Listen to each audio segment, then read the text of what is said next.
Tras la introducción de la aguja en la sustancia cerebral, la paciente refirió dolor en el cuello. Para obtener respuestas más definidas, se incrementó la intensidad de la corriente. Se observó expresión facial de malestar y secreción lagrimal aumentada. Luego de un patrón respiratorio ineficaz, la paciente presentó convulsiones violentas y pérdida de conciencia. Esto se trata de un experimento realizado a una mujer sin propósito terapéutico, solamente para observar las reacciones fisiológicas al insertar electrodos directamente en el cerebro abierto. Estos son el tipo de experimentos que médicos y científicos con éticas nubladas a lo largo de la historia han impartido en pacientes, o mejor dicho, sujetos de experimentación, en busca de conocimiento por sobre la vocación fundamental, o sea, la de curar al paciente, no causar sufrimiento innecesario o incluso la muerte. Pero a veces la búsqueda por desentrañar el funcionamiento del cuerpo y aquello que le otorga vida, ya sea para reproducirla o prolongarla, manipulando la carne como un mecánico ajusta una máquina, nos conduce inevitablemente a las cruentas historias de terror que veremos hoy. Así es que bienvenido y bienvenida al laboratorio del horror, los Frankenstein de la vida real. Saludos desde los rincones más reanimados de Alabama. Soy Armando Loyola, tu anfitrión en esta pasarela del terror. Prepárense para contemplar lo que jamás debió mostrarse. Cruentos experimentos humanos, secretos arrancados del velo de la locura, científicos locos, Frankenstein modernos o visionarios. Ustedes deciden. Pasen al laboratorio del horror, que esta función está por comenzar. Brevemente, agradecimientos nuevamente. Brevemente les quiero agradecer a todos los que han seguido los videos y les han gustado y han dejado comentarios en Spotify o en YouTube. Aprecio mucho eso, así que si te gusta este contenido, aprovecha de suscribirte, dale like y puedes dejar un comentario. Se me echó a perder ahora el fan. Este episodio cierra esta trilogía sobre la búsqueda del control sobre la vida y la muerte que comenzó con el Golem, donde la vida es reproducida por medios místicos, y el de Mary Shelley, quien nos mostró que la búsqueda desmedida de conocimiento y poder sin responsabilidad ética ni compasión conduce a la destrucción. Lo irónico es que fue la experimentación científica lo que inspiró a Mary Shelley a escribir Frankenstein. Y esa misma novela, lejos de ser oída como una advertencia, pudo haber servido también de estímulo para individuos que no comprendieron su mensaje. Bajo ese círculo, donde la vida termina imitando el arte, individuos con una visión deshumanizada y despreciando la ética como algo opcional, inferior, revelaron hasta qué extremos puede arrastrarnos la obsesión por dominar la muerte. Si no han visto esos episodios, pueden encontrar los enlaces en la descripción. Hoy en día sabemos que los músculos se mueven gracias a sodio, potasio, electrolitos, lactosa, bananas o algo así. Pero antiguamente la gente no sabía que teníamos bananas en los músculos. Hasta 1700, varias escuelas médicas creían que el neuma viajaba a través de los nervios y era responsable del movimiento y las sensaciones. Los griegos creían que este neuma era un tipo de espíritu vital o aire sutil que circulaba por el cuerpo. Esto era lo que estaba estudiando Luigi Galvani en 1780 cuando experimentaba con patas de rana, era entender cómo se movían los músculos. La historia cuenta que un día su esposa, por supuesto, estaba preparando una sopa de ancas de rana cuando tocó accidentalmente con un cuchillo el nervio de una pata, causando una contracción muscular. Galvani vio esto y logró replicar el fenómeno cuando el tejido entraba en contacto con dos metales diferentes. Electricidad atmosférica acumulada por tormentas eléctricas afuera había encargado los instrumentos transmitiéndola a los nervios. Galvani dedujo que las contracciones eran causadas por el flujo de electricidad y que cuando ocurría, un fluido nervoeléctrico se conducía desde los nervios hacia el músculo, lo que llamó electricidad animal. Ver partes de un animal muerto moverse como si estuviera vivo asombró a los testigos de sus experimentos. Y aunque él nunca lo practicó en cadáveres humanos, su sobrino Giovanni Aldini llevó la experimentación al siguiente nivel. Hasta 1832, los cadáveres de todos los condenados a la horca eran transportados al colegio de cirujanos para ser diseccionados. Estos eran los únicos cuerpos legalmente disponibles para los médicos, según una ley para prevenir el crimen de asesinato, que establecía la disección o la exhibición del cadáver como parte del castigo secundario por este delito, práctica que en una Inglaterra cristiana negaría simbólicamente la resurrección y prácticamente en el juicio final. Las disecciones realizadas en el colegio eran eventos públicos, representados teatralmente. Posteriormente, los cuerpos eran usados para experimentos o entregados como obsequios a cirujanos que visitaban de otros lugares. Giovanni Aldini estaba listo para continuar con los experimentos de Luigi Galvani en un cadáver fresco. Solo debía esperar la oportunidad que afortunadamente para él se dio en enero de 1803. George Foster fue encontrado culpable del asesinato de su esposa e hija. Tras haberlo visto en varias tabernas con mujeres, el cuerpo de la pequeña apareció al día siguiente en un canal de Paddington. Y luego de 3 días de búsqueda, también la de su esposa. Luego de confesar que odiaba a su esposa y que ya había tratado de matarla 2 veces en el canal, pero había desistido, fue doblemente sentenciado a la horca y posterior disección. Mientras estaba en custodia, Foster intentó suicidarse, apuñalándose él mismo con un cuchillo que había improvisado. Esto fue para evitar despertar durante la disección de su cuerpo, en caso de que la horca no funcionara. Porque lo más aterrador es que, por lo rudimentario que eran los métodos de ejecución en ese tiempo, no morir durante el ahorcamiento era una posibilidad real. Hay indicios que sugieren que algunos condenados pudieron haber estado todavía vivos mientras sus cuerpos eran sometidos a disección o experimentos. Uno de los casos más perturbadores ocurrió en Londres en 1740, cuando William Duell, condenado por asesinato y ahorcado, fue llevado, como era de costumbre, al teatro anatómico para ser diseccionado. Cuando los cirujanos comenzaron a preparar el cuerpo, notaron que Duell respiraba. En aquella época se creía que sangrar, o sea, cortar una vena para dejar escapar algo de sangre, ayudaba a equilibrar el cuerpo, reducir la presión o estabilizar funciones internas. Así es que lo sangraron para estabilizarlo y en un par de horas pudo sentarse. Aquel cadáver destinado a la mesa de disección resultó estar vivo. Este episodio, documentado en registros de la época, ilustra hasta qué punto la línea entre ejecución, muerte y cuerpo para la ciencia podía ser borrosa, alimentando el miedo, muy real entonces, de despertar en la mesa del anatomista. William Duell fue devuelto a la policía para ser ejecutado de nuevo. En el caso de Foster se sugiere que su confesión fue obtenida bajo presión. De hecho, se alega que un alguacil a sueldo del Dr. Aldini habría acelerado todo el proceso judicial para obtener el cadáver lo más fresco posible para su benefactor. Debió ser aterrador para Foster, especialmente si no era culpable, llegar a intentar matarse él mismo antes de correr el riesgo de despertar en un quirófano. Pero así, con un destino doblegado por los siniestros intereses científicos, el cadáver de Foster llegó finalmente a la mesa de Aldini. Aldini era un entusiasta defensor del método de su tío, conocido como galvanismo, que consistía en estimular los músculos con corriente eléctrica. El experimento que realizó con el cuerpo de Foster fue una demostración pública de esa técnica. Se había propuesto mostrar que podía animar con corriente eléctrica no solamente restos de animales, sino un cadáver humano completo. Había preparado su teatro del horror en una casa cercana, en la que cirujanos, estudiantes y curiosos esperaban sin saber que no estaban preparados para el espeluznante espectáculo del que ahora serían testigos. En la primera aplicación de corriente al rostro, la mandíbula del criminal fallecido comenzó a temblar.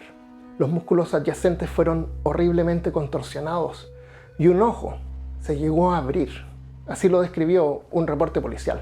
Cuando se aplicaron electrodos a su oído y recto, las contracciones musculares resultantes casi dieron una apariencia de reanimación. Una mano se cerró y la aurícula derecha del corazón se contrajo, asombrando a la audiencia, que pensó que el cuerpo estaba regresando a la vida. La aurícula derecha es una de las 4 cavidades del corazón, lo que sugiere que el torso había sido abierto, diseccionado. Esta imagen hace incluso más chocante imaginar que el cuerpo parece estar al borde de volver a la vida. Pero el cadáver de Foster había sido dejado por 1 hora, colgando en temperaturas bajo cero, y su cervical estaba realmente quebrada por la ejecución. Además, su sangre había sido drenada cuando fue abierto. Aldini, de todas maneras, negó cualquier intención de reanimar los cadáveres con los que trabajaba y dijo que el objetivo de sus experimentos no era producir la reanimación, sino que simplemente obtener un conocimiento práctico de hasta qué punto se puede emplear el galvanismo para reanimar personas en circunstancias similares, por ejemplo, ahogados. Pero después de su famoso experimento, todos en la sala, si hubiera revivido el cadáver, lo hubieran considerado un triunfo. El periódico The Times llegó tan lejos como para anunciar que se había descubierto un principio mediante el cual se pueden devolver el movimiento a los cadáveres. Los experimentos de Aldini luego dieron paso al estudio del sistema nervioso, como los del Dr. David Ferrier, que por 1870, bajo duras críticas por experimentar en animales vivos, logró realizar un mapa bastante preciso de las funciones motoras y su relación con las diferentes áreas del cerebro. Pero no fue hasta 1874 que el Dr. Robert Bartholow los llevó al siguiente nivel, el cerebro humano. Una oscura y fría tarde, o a lo mejor era la mañana y estaba bonito el día, quién sabe, Mary Rafferty, una modesta sirvienta, cayó en las manos de Bartholow, quien observó que un tumor maligno en el cuero cabelludo había perforado el cráneo, dejando parte del encéfalo expuesto. Inspirado por trabajos de David Ferrier en animales, Bartholow inmediatamente vio una oportunidad única. Más allá de centrarse exclusivamente en aliviar su sufrimiento, aprovechó la oportunidad para experimentar directamente sobre el tejido vivo de un ser humano. Mary Rafferty era una joven de nivel socioeconómico bajo, con educación limitada y completamente dependiente del sistema médico. Y en ese tiempo el consentimiento no era lo que es hoy. Así es que no tenía opciones más que someterse a los tratamientos sin entender completamente los riesgos. De ella es justamente el informe que escuchamos al principio. Bartholow insertó agujas en su cerebro directamente, por las que aplicó corrientes eléctricas para estudiar la respuesta neuromuscular. Al principio, los impulsos de baja intensidad provocaron contracciones musculares involuntarias, desviación forzada de los ojos y movimientos espasmódicos en las extremidades. Pero a medida que incrementó la intensidad de la corriente, la paciente comenzó a sufrir convulsiones violentas, episodios de coma intermitente y un deterioro neurológico brusco.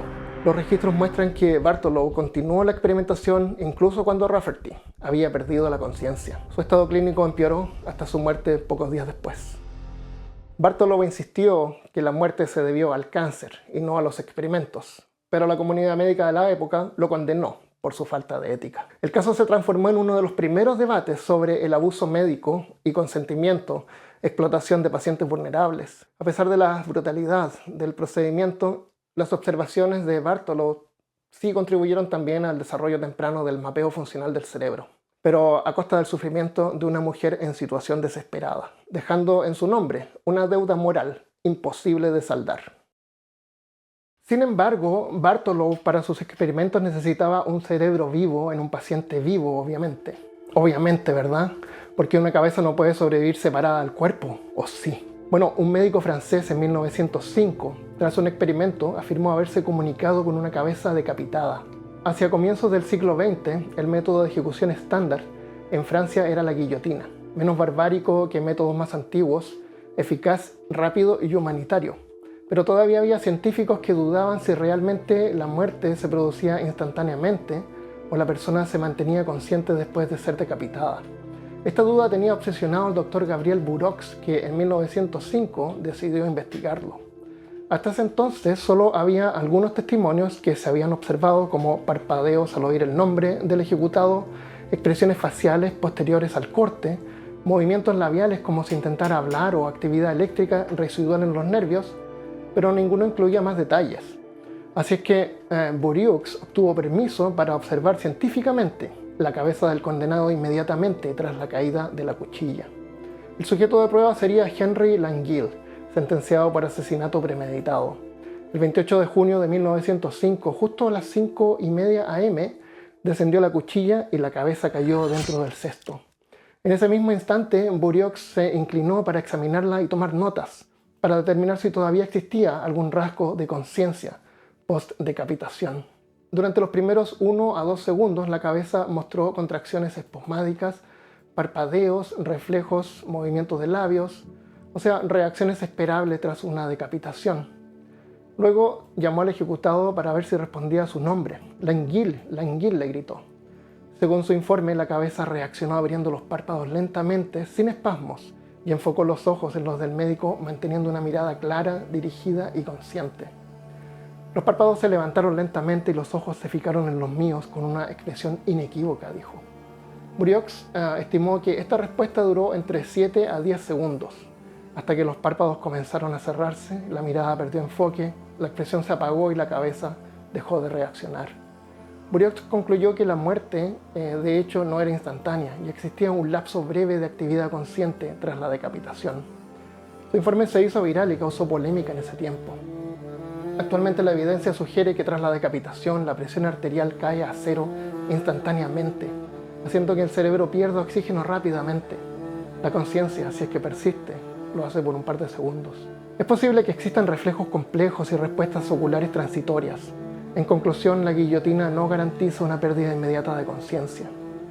Si la cabeza mantiene la conciencia luego de ser separada, incluso perdiendo la presión sanguínea, tal vez podría ser posible bajo un ambiente controlado trasplantarla completamente a otro cuerpo.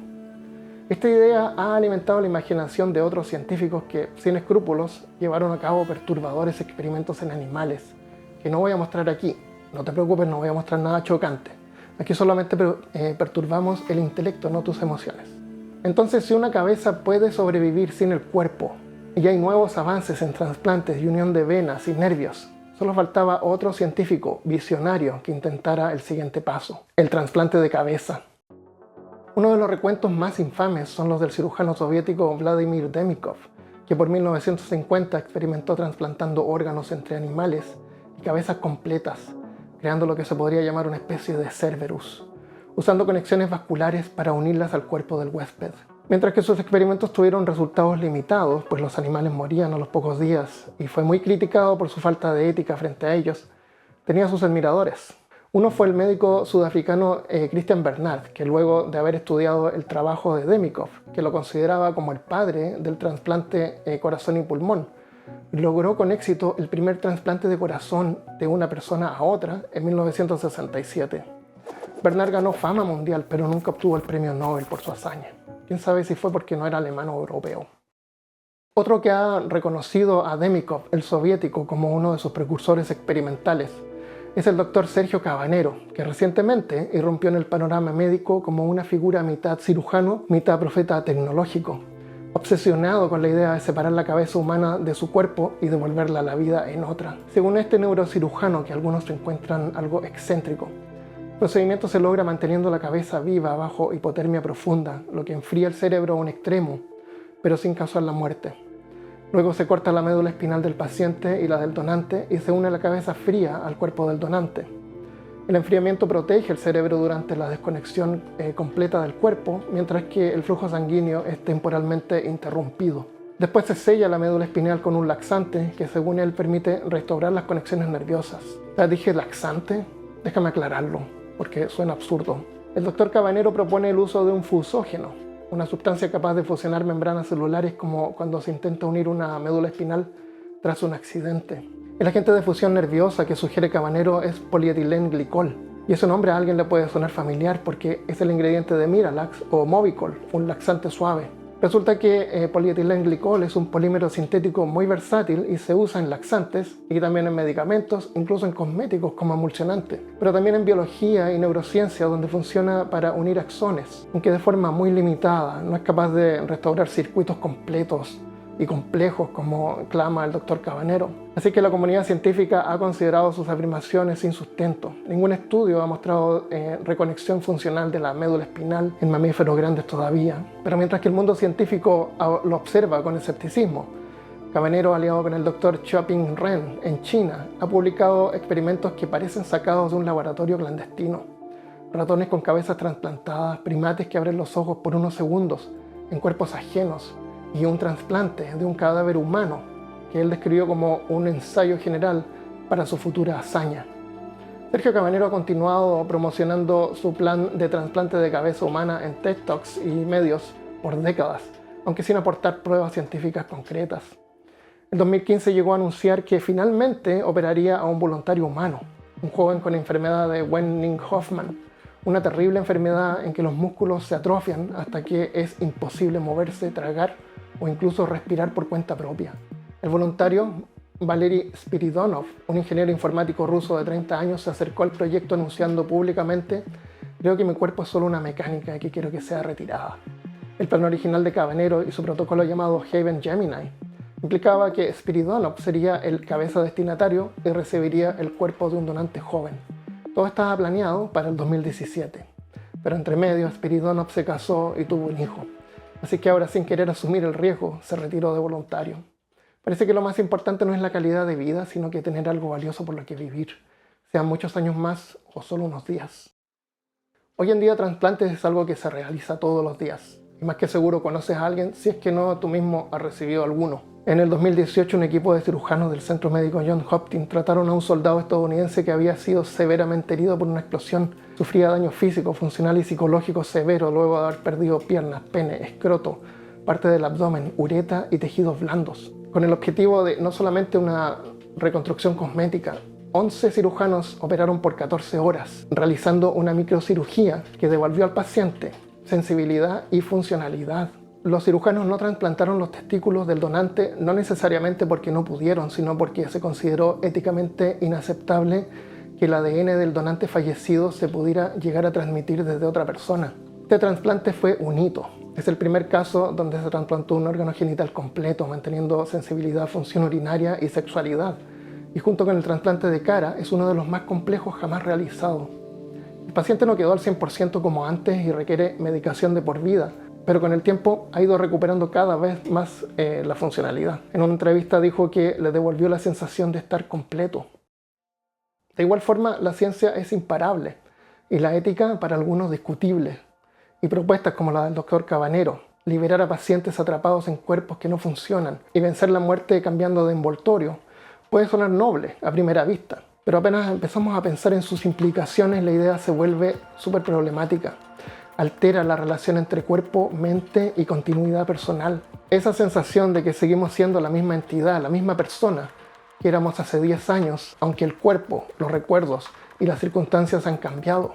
Es la intuición básica de ese hilo conductor que enlaza nuestro pasado, presente y futuro para construir esa continuidad personal que llamamos yo. Y ahí está lo más preocupante. ¿Hasta qué punto se puede cambiar una parte de nosotros sin que todo lo demás deje de ser reconocible? Quizás algún día logremos trasplantar una cabeza, un cerebro o incluso la conciencia misma. Pero al conquistar la frontera de la carne, podríamos también estar destruyendo nuestra propia identidad. Y no hay laxante que pueda repararla. Gracias por escuchar hasta el final. Si el episodio te dejó pensando, déjame un mensaje, lo aprecio mucho. Y me ayuda a saber qué es lo que te interesa, qué es lo que te inquieta y qué quieres que explore después. Con este episodio vamos a dar por terminada esta trilogía sobre nuestra identidad y el impulso de controlar la vida. Si no has visto los demás, en el episodio del Golem y Frankenstein los enlaces están en la descripción. Y si quieres fortalecer esta criatura que estamos construyendo, tu apoyo en Patreon hace toda la diferencia, si es que puedes, claro. Así es que muchas gracias, nos vemos la próxima vez. Adiós.